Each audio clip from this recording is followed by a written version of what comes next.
Hi everyone, welcome to my stream. I was wanting to quickly review the new Cleric Revised Species Unearthed Arcana that was released for 1D&D. I am currently on vacation, so I don't have all of my best equipment with me at the moment, so I'm doing what I can. I won't be back home until the 19th of December. So I won't be able to send out the giveaway until after I get home. So unfortunately, I probably won't be there by Christmas, but I will send it out as soon as I do get home, and I will announce the winner for the giveaway in a separate video by the end of today. Just letting that time go for as long as possible. But I wanted to look at the 1D&D playtest material today because I've been keeping a track on it, and I wanted to go over this because I am very interested in the future of Dungeons and Dragons, especially with the new 1D&D rules coming out. So this playtest looks like it's going to be for the Cleric class. I knew about the Arling and the Dragonborn being revised, but I guess they're also adding in the Goliath in here.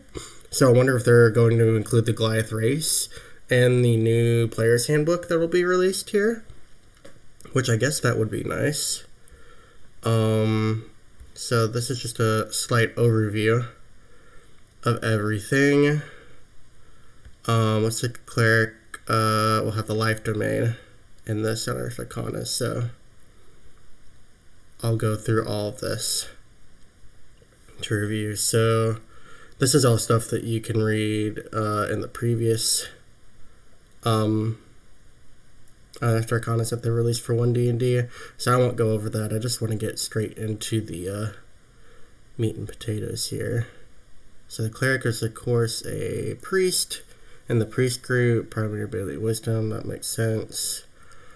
Let's see, channel divinity, spellcasting, holy order, Cleric subclass, feat, Smite Undead, Blessed Strikes, feat Holy Order, subclass feature Divine Intervention feat, no feature subclass feature, no feature feat, no feature Greater Divine Intervention feat, and Epic Boon.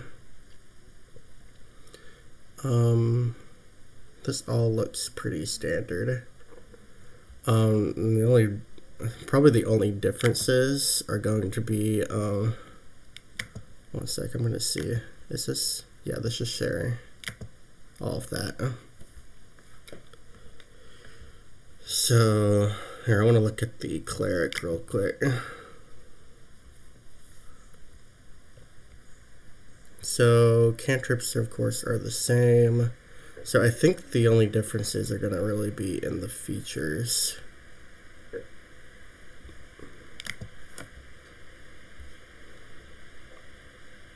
My one issue with the previous Unearthed Arcana that was released is that I don't feel like the classes are as backwards compatible as they're saying this new edition of D&D is supposed to be.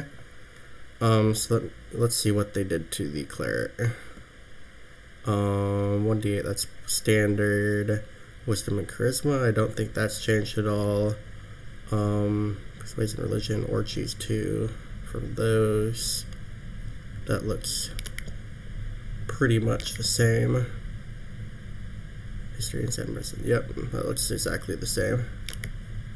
Light armor, medium armor, shields, and then simple weapons. I think that's exactly the same. Yep. There's their suggested starting equipment. Talks about all of that. Let's say, so the first level, channel divinity. You gain the ability to channel divine energy directly from the outer planes, using that energy to fuel magical effects. You start with 2 such effects, Divine Spark and Turn Undead, each of which is described below. Each turn you use your channel divinity, you choose which effect to create, and you gain additional effect options at higher levels in this class. You can use your channel divinity a number of times equal to your proficiency bonus, and you gain all expended use when you finish a long rest. That makes sense. Why they would change it to that, since that seems to be the the new design flow that they're going with. That'll actually be that's interesting, because I think that's a lot more channeled divinities that you would normally get, because I think it capped out at 4. No, it capped out at 3 per rest. What if I remember? I think it's short or long rest. Yeah, so that is quite different.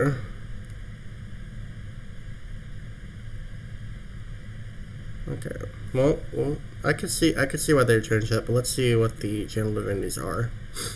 So we got Divine Spark as a magic action, which I think that's in the rules glossary.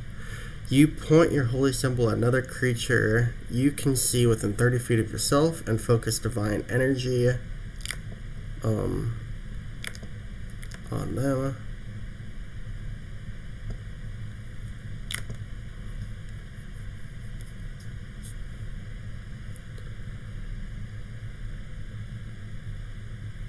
Roll a number of d8s equal to your proficiency bonus and add the rolls together. Either restore hit points to the creature equal to that total, or force the creature to make a constitution saving throw. On a failed save, they take radiant damage equal to the total, and on a successful save, the creature takes half as much damage. Okay, I don't hate that. That makes a lot of sense. And being able to either heal or deal radiant damage makes sense. I'm not entirely sure about the Constitution saving throw, but I guess that works.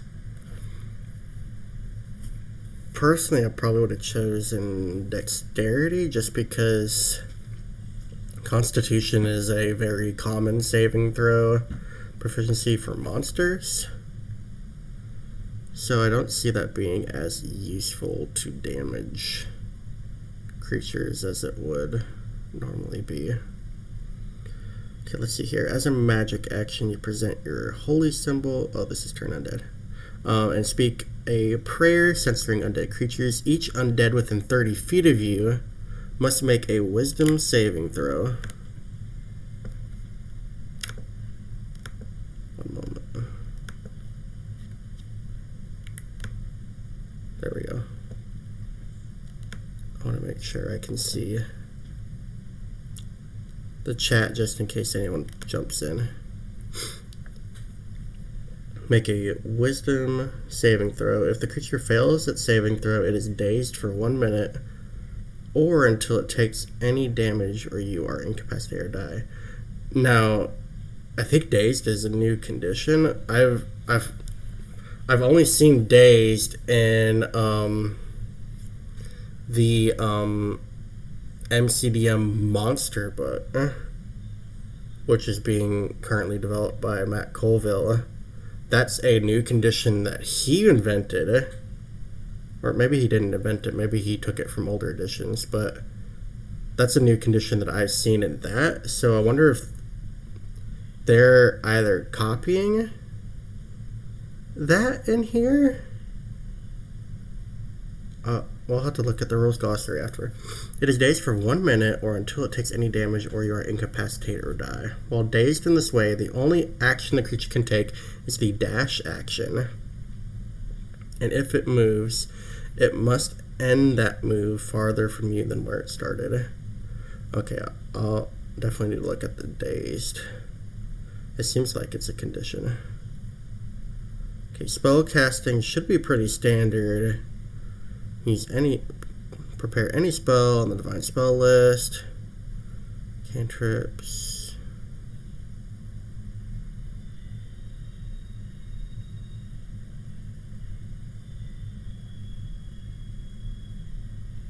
You can prepare 3 0 level spells and 2 first level spells.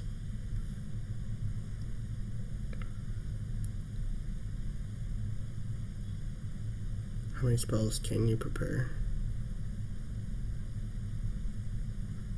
You can prepare more spells. The number there determine the number of different spells you can prepare of each level. For Cleric can prepare 4 different 0 level spells, 4 different first level spells, and 3 different second level spells. Wait, how are they determining how many spells you can prepare?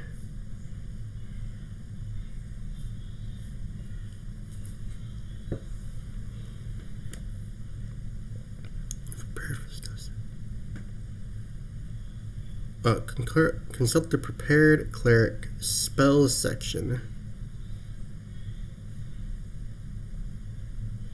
for recommendations on which spells to prepare at higher level spell slots. Wait, does it not explain how many spells you can prepare?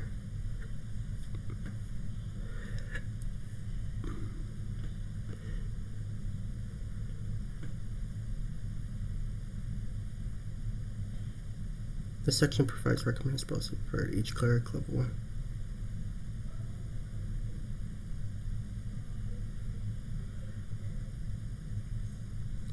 Whenever you finish a long rest, you can prepare these spells explained in the class's spellcasting feature.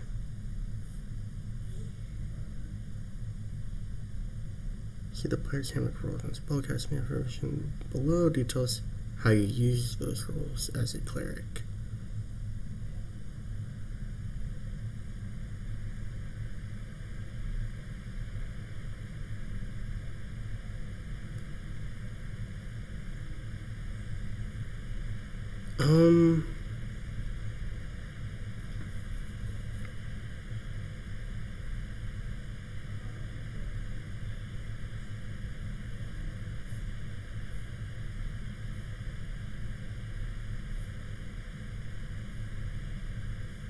Crap.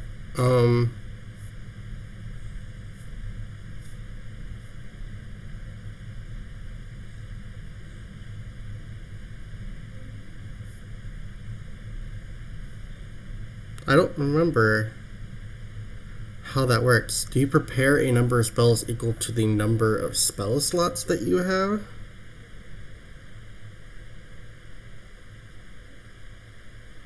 Fourth level cleric.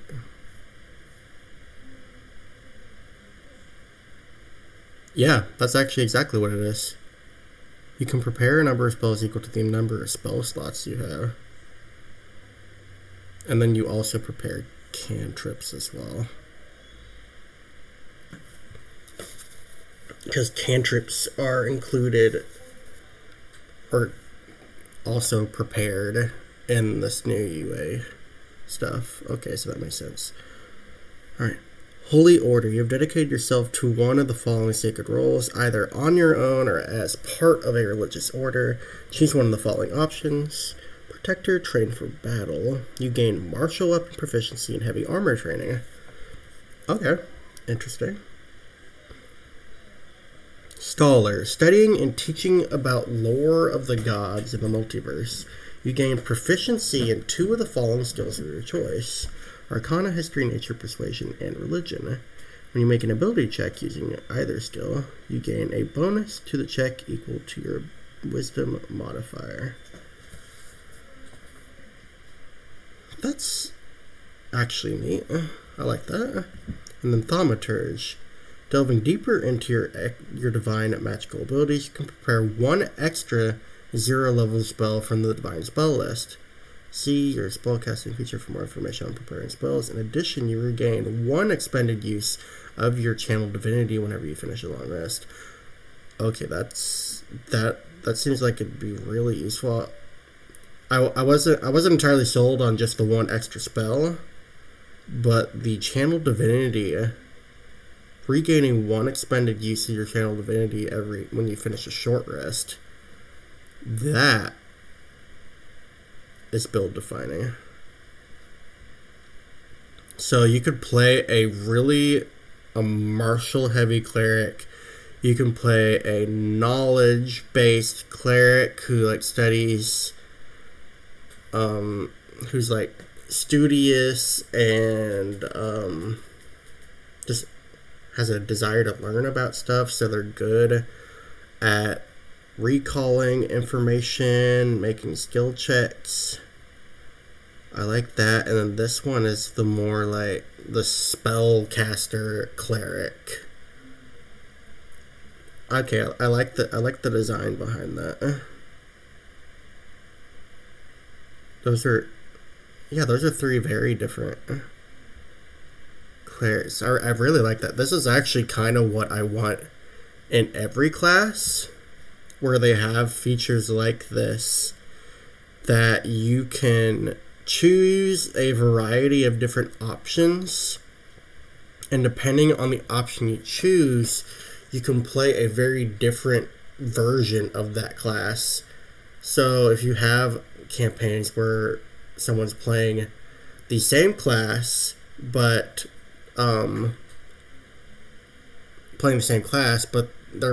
they can play two entirely different characters, because one could be the Thaumaturge cleric and the other could be this martial cleric, or the scholar cleric. I really like that. That's really good. And of course, third level, I guess we choose our cleric subclass at third level as opposed to first level. Well, let me look at this. So cleric subclass features are now at third level, 6th level, 10th level, and 14th level. Okay, and we saw a very similar design feature. I don't want to say feature. Very similar design.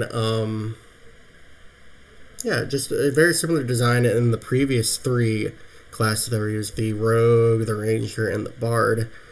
All of the subclass features were at 3rd, 6th, 10th, and 14th level. So I wonder if going forward they're gonna make all class features be at only those levels, so they can make it just balanced all the way through. I can see that. That's an interesting design choice. Okay, 4th level feat makes sense. 5th level, Smite Undead. You can cause your Turn Undead feature to Smite the Undying. Whenever you use Turn Undead, you can roll a number of d8s equal to your efficiency bonus and add the rolls together. Each undead that fails a saving throw against the use of Turn Undead takes radiant damage equal to the rolls total.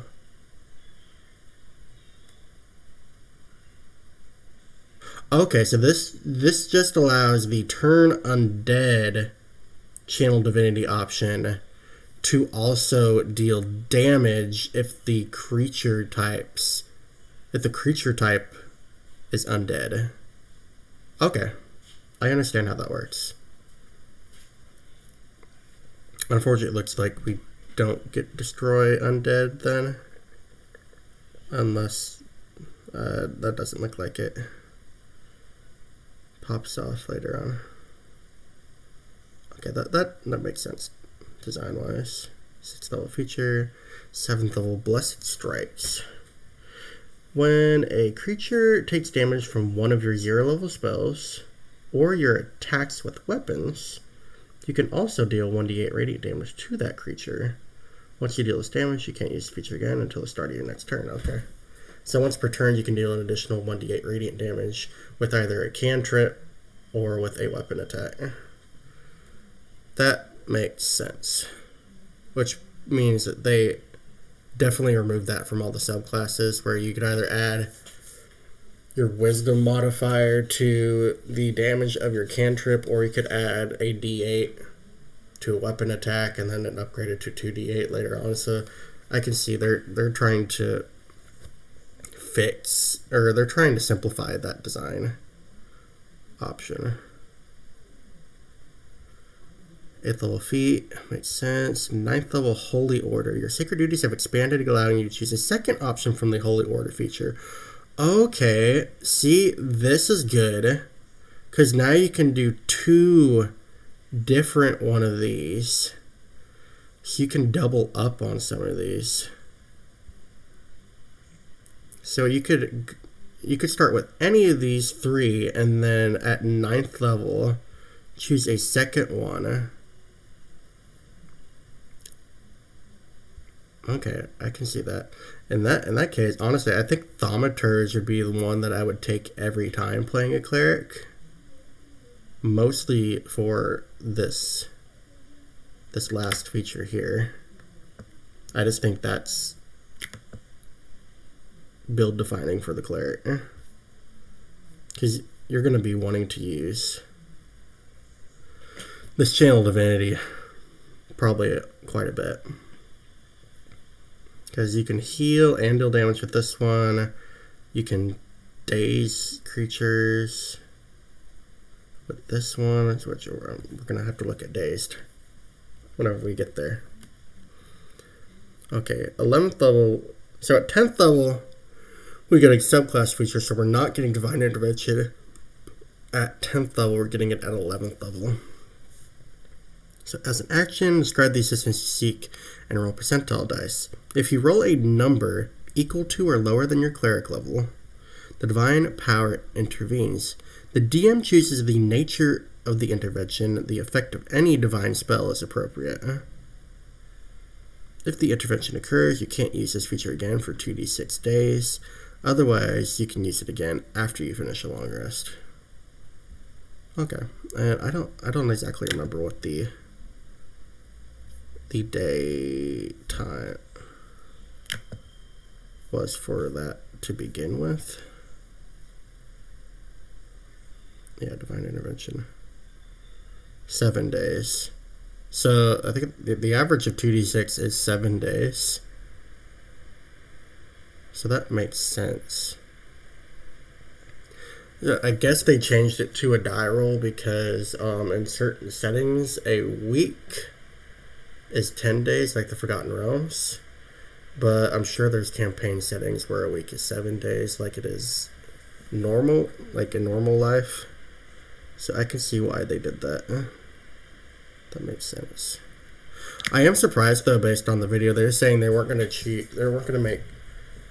Well, actually, they said that they weren't going to include abilities that were up to interpretation for the DM. I guess this isn't up to interpretation. This just allows the DM to choose the nature of the intervention.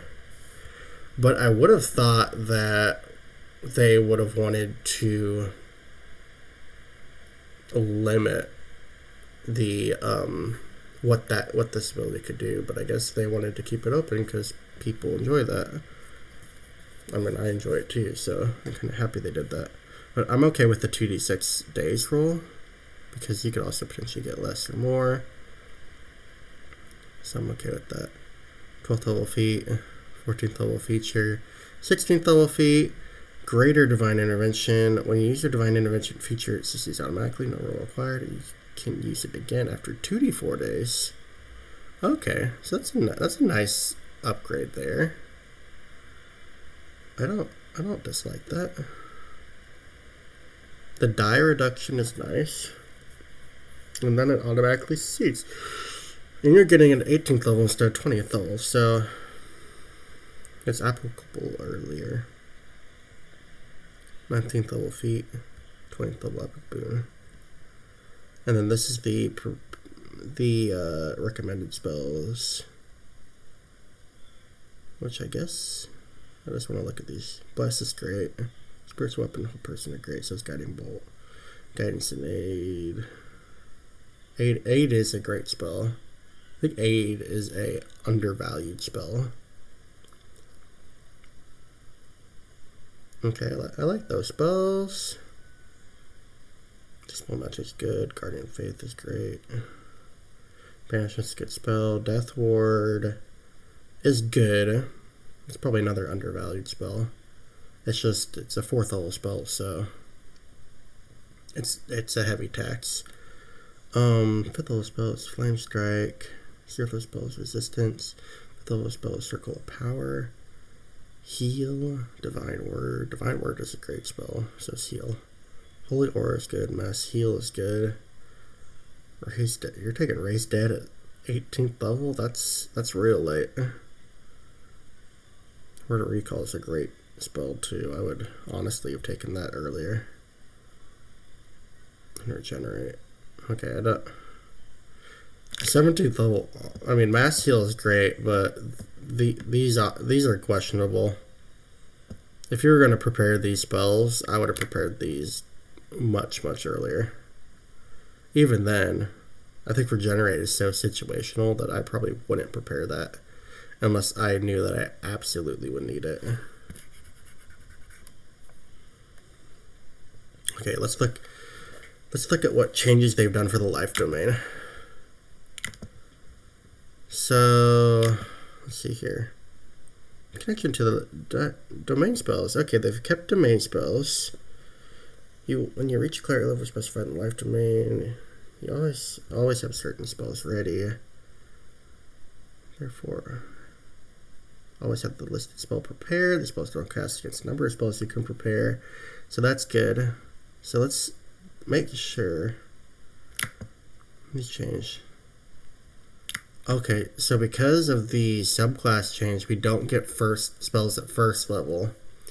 So we'd start with Lesser Restoration, Prayer of Healing. Okay, so they took out Spiritual Weapon, they gave Prayer of Healing, which I guess makes more sense for the Life Cleric, but we'll see. And I think the underlying spells, I think this means that they've changed the spell in some way. Like they've rebalanced it, so we'll have to look at that. 5th level, Mass Healing Word, Revivify. Let's see. So they replaced Beacon of Hope with Mass Healing Word. That makes sense, because that's a healing spell. Beacon of Hope helps with healing spells, but it's not a healing spell in itself. So that makes sense to me. Aura of Life and Death Word. Okay, so they replaced Guardian of Faith with Aura of Life. That also makes sense to me. Greater Restoration and Mass Cure Wounds. Okay, so they replaced Raised Dead with Greater Restoration. That also makes sense. I think that's okay. Disciple. Okay, so they kept Disciple of Life, and that looks exactly the same. Yeah, the creature regains additional hit points equal to 2 plus the spell's level. That's pretty much exactly the same. So at 6th level, you get your additional Channel Divinity feature instead of at 2nd level. As an action, you can spend 1 use of Channel Divinity and present your holy symbol, restoring a number of hit points equal to 5 times your cleric level. Previously, oh, it's still 5 times your cleric level. Choose any creatures in 30 feet of you. Choose any creatures in 30 feet of you. You can't bring a creature's current hit points to no more than half its hit point maximum. I'm pretty sure that's the same thing. You can't restore a creature with no more than half its hit point maximum. And they took out the line that says you can't use this feature on an undead or construct, which is interesting. I wonder if they're going to change some of the healing spells to where they've eliminated that line, because now we can have class options. I will be right back. I see that my computer is about to die, so I need to go grab my power cord, so I'll be right back.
Alright, sorry about that. I got my cord and I have about half an hour to finish this, so let me go through this quickly.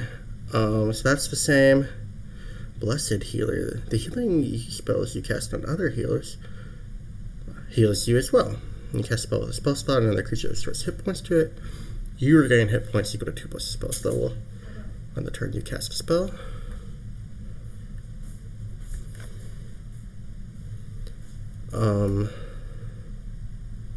Yeah, that's the same as Blessed Healer there. And then at 14th level, you get Supreme Healing. When you normally roll one or more hit die, or one or more dice to restore hit points to a creature with a spell that you cast with a spell slot, don't roll those dice for the healing. Instead, use the highest number possible for each die. For example, instead of restoring 2d6 hit points to a creature with a spell, you restore 12. Oh.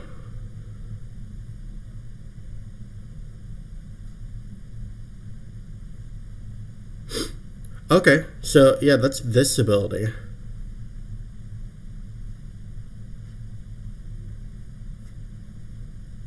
I actually did not remember that that was a life domain ability, so I'm thinking right now that's really good. Yeah, no, so that's good. You get that 3 levels earlier, and like we've taken this out. This is now a 7th level feature.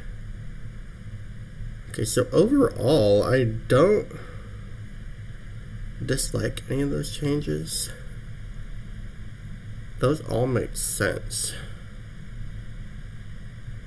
I think the only thing that kind of hurts is that we're getting the Channel Divinity and the Blessed Healer at later levels than we normally would. So that kind of sucks, but I see the design around doing that. Okay, so let's see here. I want to see what the difference is between the OG Ardling and this new Ardling is.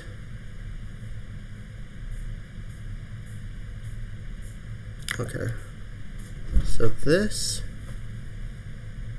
looks exactly the same. Can I come in? Hello.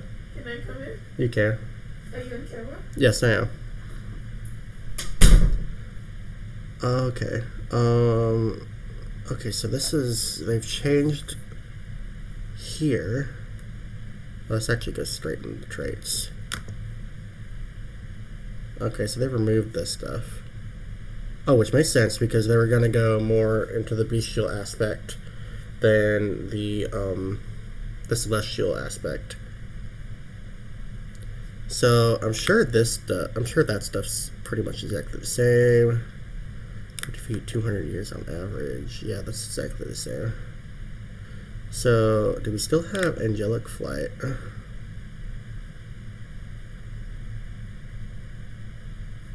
Doesn't look so.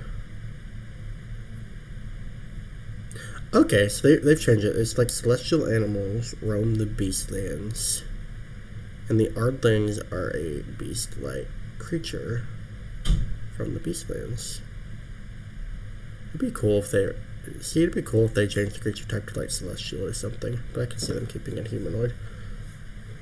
Okay, so you're descended from a celestial animal. Choose one of the ancestry types below, then choose one of the example animals listed for that ancestry, or a similar animal. You gain the benefits of that ancestry in your head, or resembles the head of the chosen animal. So, Climber, which is bear, cat, lizard, squirrel, gives you a climbing speed equal to your speed, and once per turn, when you deal damage with your unarmed strike to a target, you can increase the damage to that target by an amount equal to your efficiency bonus. That's not bad. Flyer. When you fall at least 10 feet, you can use your reaction to safely glide downward, taking no damage from the fall. In addition, when you take the jump action, you can flap your wings to gain an advantage on that action's ability check. Okay, Racer. You take the dash action, your speed increases. For that action, the increase equals 10 times your proficiency bonus.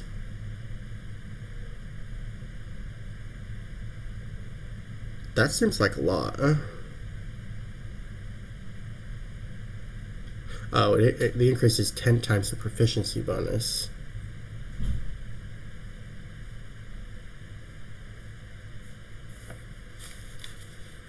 So it's when you take the dash action, you double your movement speed, but you're also increasing it an additional amount equal to 10 times the proficiency bonus. So that's actually really neat. That could be really good. And swimmer, you have a swim speed. You can hold your breath for an hour, and you also have resistance to cold damage. Okay, those all make sense, and I kind of like those. Divine magic, the thaumaturgy spell. When you finish a long rest, you can replace that spell with a different 0-level spell from the divine spell list. Okay, that's interesting. So they still kept the, they removed this because I think people were complaining about that quite a bit. And then this just lacked a lot of flavor. This is much more flavorable. And see, they also get proficiency in the perception skill, which is nice. Okay, so let's see what they've done to Dragonborn. Okay, so they're still...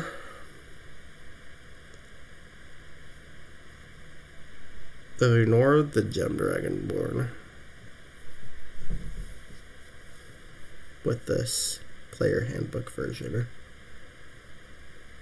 The breath weapon. When you take the attack action on your turn, you can place one of your attacks with an exhalation, a magical energy, a 50-foot cone, or a 30-foot line. That's nice. You get to choose, which I think is what people wanted. Yeah, you can choose the type, the form that the cone or the breath weapon takes, which I do like. That's very nice. That's actually not a thing that happened in Fizbands, which I think they should have done. DC equal to 8 plus your Constitution modifier plus efficiency bonus. That's exactly the same. The damage is 1d10. 2d10, 3d10, 4d10. Yeah, and see, they made it 1d10 plus character level. Yeah, which I did not like. I mean, I guess it was more reliable, but it's not as fun as rolling dice. Proficiency bonus uses per long rest. Yes. And then they get damage resistance. I love that they're adding dark vision to the Dragonborn. Dragonborn should have always had dark vision. It makes no sense that they didn't. And then they gain draconic flight at 5th level. They did not have that. They took out the draconic language feature, which I'm okay with that. Draconic flight. As a bonus action, you can spread spectral wings on your back. It lasts for 10 minutes or until you can incapacitate or retract the wings as a bonus action. During that time, you have a fly speed equal to your speed. The wings appear to be made of energy used by your breath weapon. That's really cool. And you can use that once every long rest. I like that. That is really neat. I would probably play this Dragonborn. I like the way that functions. Yeah, no, I really like that. That's about as good as I could have hoped for. Okay, let's see, Goliaths. What do they do here? You have 35-foot movement speed. Nice. Which, I'm positive that Goliaths do not have that.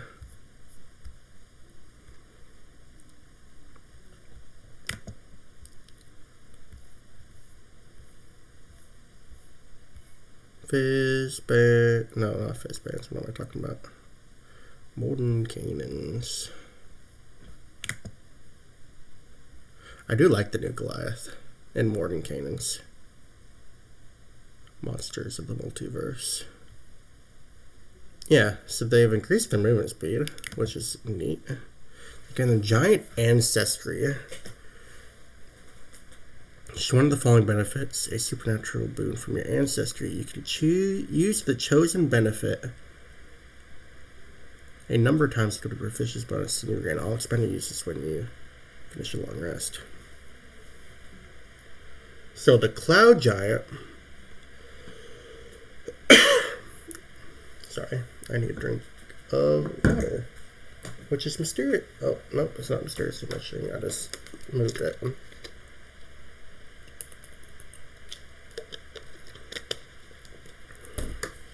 The Cloud Giant ancestry lets you teleport as a bonus action 30 feet. That is awesome. The Fires Burn. When you hit a target with an attack roll and deal damage to it, you can also do 1d10 fire damage to it. That's really cool. Frost Giant. When you hit a target with an attack roll and deal damage to it, you can deal 1d6 cold damage to that target and reduce the speed by 10 feet until the start of your next turn. I like that, but I probably would have made it a D8.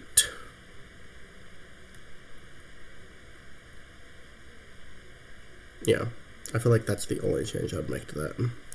When you hit a large or smaller creature with an attack roll and deal damage to it, you can knock that target prone. That's very Hill Giant to me. That makes sense. Stone's Endurance is for the Stone Giant. That makes total sense. And then Storm's Thunder. When you take damage from a creature within 60 feet of you, you can use reaction and do a 1d8 thunder damage to that creature. That's neat. I like that. Actually, that might be why they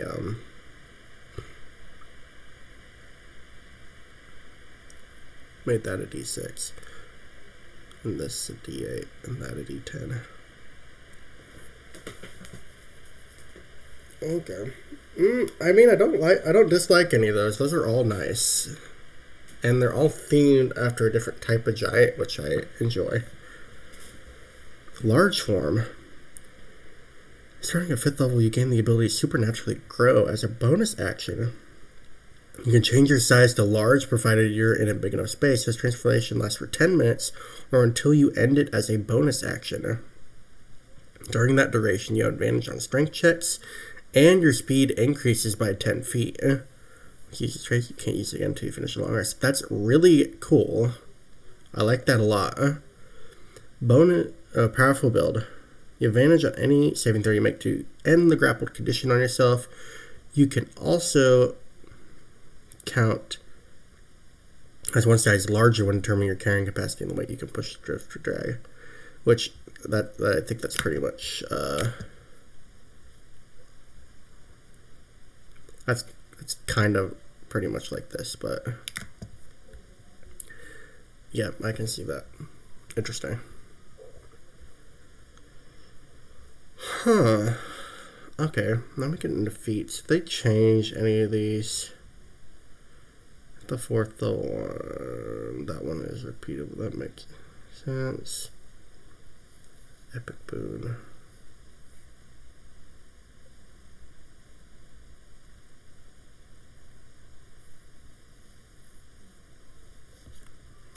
I don't know if any of those are different.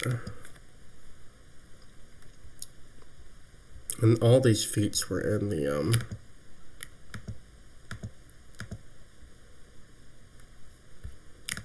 expert classes. See, I don't really have time to compare all these stuff.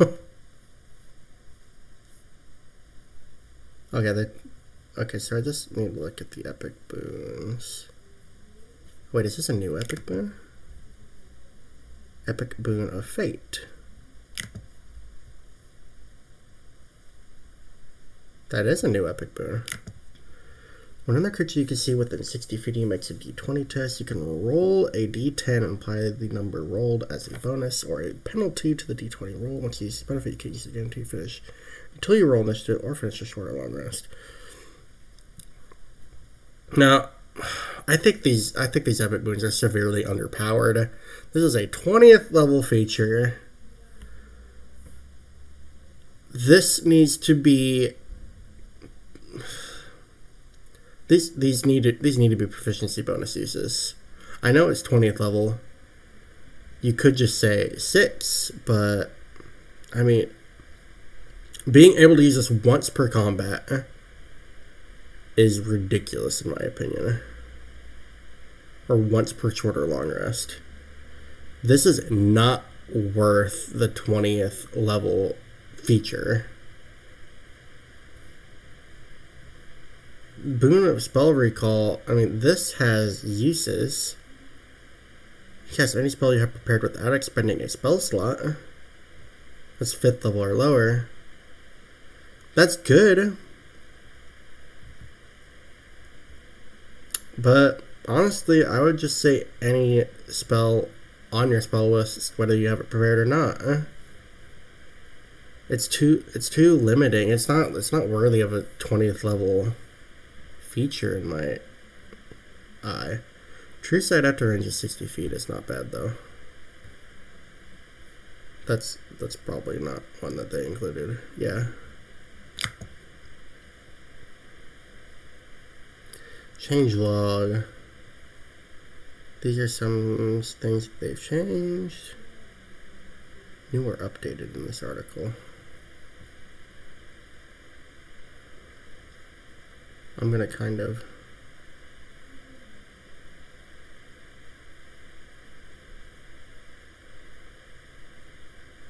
they've just changed the rules on ability checks.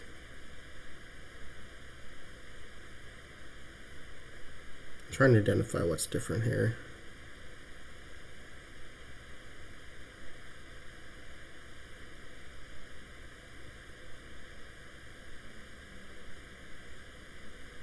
Oh, okay.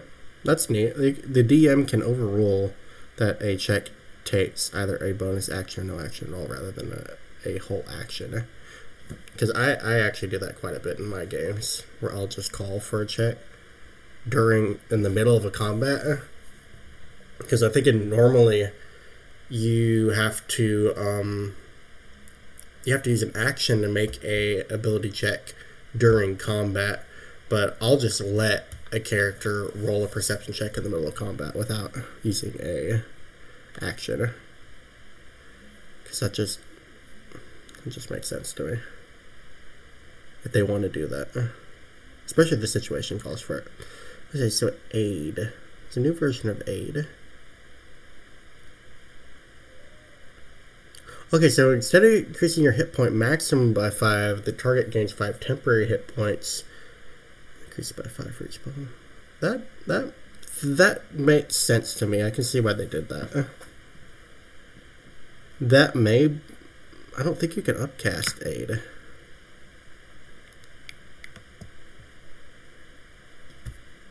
Yeah, I don't think you can upcast aid normally. Oh, you can. Additional 5. Now, okay, I think this is actually kind of a nerf.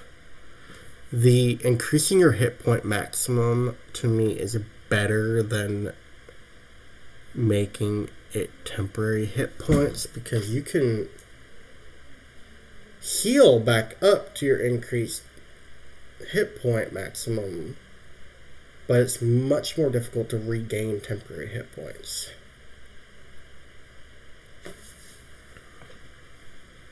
Okay. Arcane spell list. I'm not going to look too much into that. Banishment. What they do here. Channel enemy stays for the target. You attempt to send one creature, charisma saving throw. At the end of each turn's target, repeat the save, enemy spell. Success.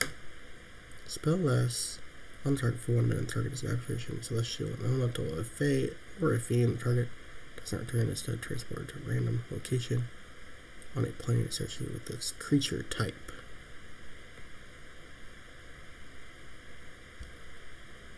I don't understand what the change is here.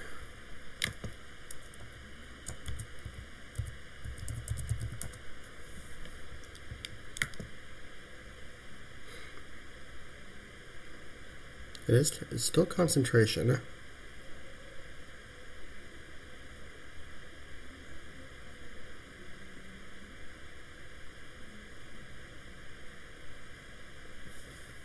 Okay, I guess they changed it to where,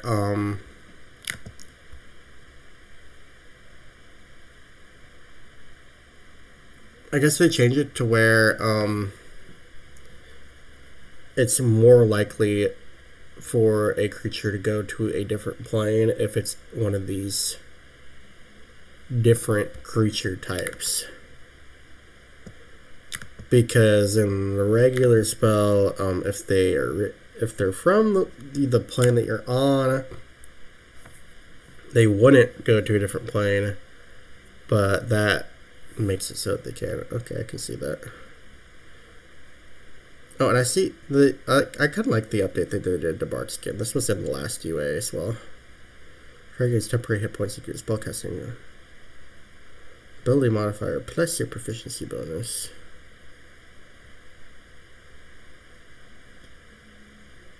This should not be concentration in my mind.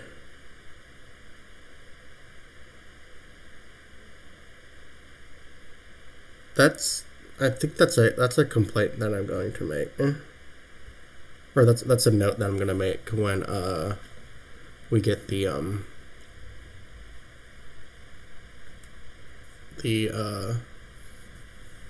review in.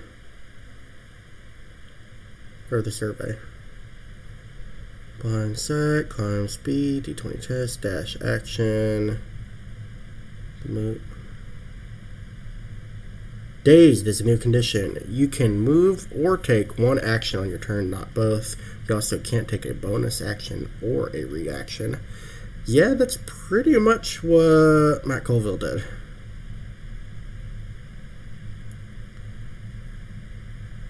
Yeah.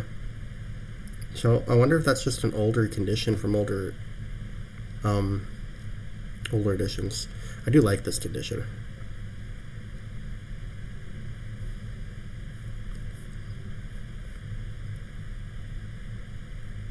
Exhausted condition. I like this new version of exhaustion.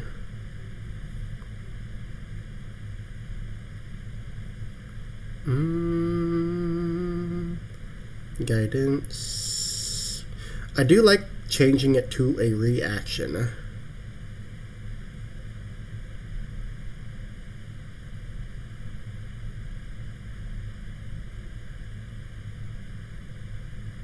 Oh, they removed the limitation to where a creature could only benefit from it once per long rest. That I like that. That's what I wanted. That's what I wanted from guidance. I think they need to do the exact same thing to the resistance cantrip to make it viable like that.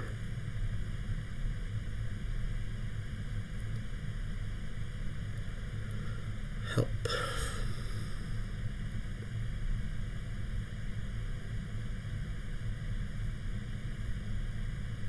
Influence action. I'll need to look at these a little bit more in depth. I'll probably end up doing a second video on this after I've looked at a few things and talk about some of these things. Okay, what they change here. You take the attack action in turn and attack with a light weapon in one hand and have a light weapon in the other hand. You can make one extra attack as part of the same action. Now, I remember this. Previously, you only needed a light weapon in one of your hands in order to use the light weapon property. Now it's saying you need a light weapon in both hands. I think I prefer it the first way to this. Yeah, I prefer it the first way rather than this. Because then you could do some neat combos, like you could do like a long sword and a short sword, or a rapier and a short sword. Yeah, you could do some really neat stuff, especially with rogues. Long rest. Oh, you gain all hit points. You gain all hit dice. I like that. So normal. If your push was reduced, they return to normal. If you're exhausted, you'll use the level of exhaustion increased by 1.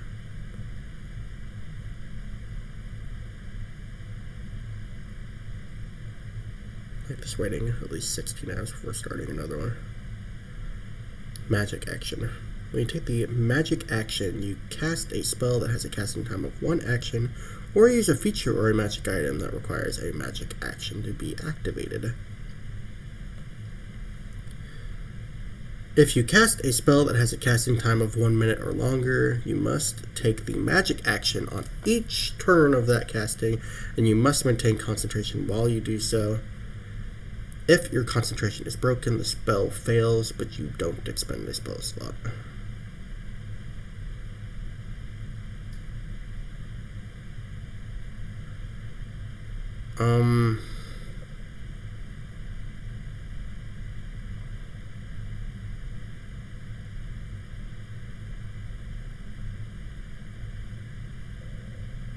I hate that. That means if you're concentrating on a spell, you have to use an action to maintain the concentration.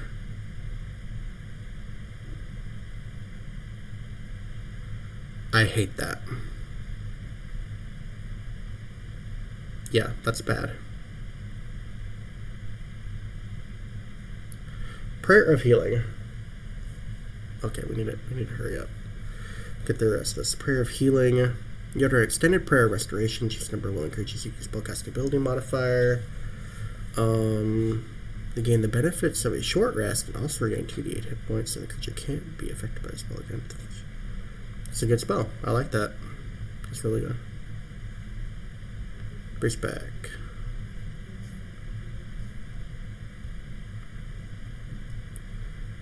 Yes! Resistance! This is exactly what I was talking about.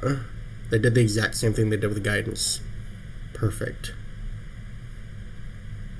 Slowed. So I like that short swords are now simple weapons rather than martial weapons. That's a good change too. Spiritual weapon. Concentration, bonus action.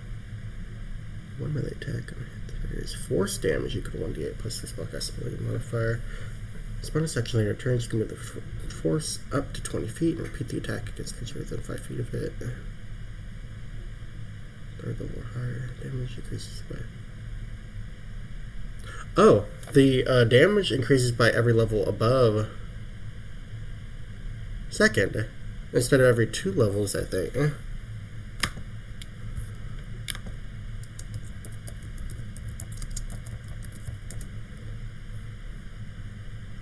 I think that's, yeah, for every 2 slot levels above second. This is every slot level above second. I like that. That does make that spell a lot more powerful, though. I mean, the spell is concentration, though, so it's not that crazy. Oh, that's the end. Okay, well, yeah. Overall, I think I'm happy with a bunch of these changes. There were a couple things that I expressed dislike at, but honestly, I like a lot of the changes that they made to Cleric. The only thing that I don't like is that subclasses are going to be at 3rd level. I think you should choose a subclass at first level for some classes, but I can see that they're simplifying everything to make it more applicable to just a design standpoint. Overall, I'm happy with all these. So, thank you guys for watching. I'll release a video later on, announcing the winner of the giveaway that I was running, and then I will send that. I will send the giveaway item when I get home, after the 19th. So, I'll try to I'll reach out to whoever the winner is and get their information so I can send that to them. So, thank you all for watching. I'll talk to you all later.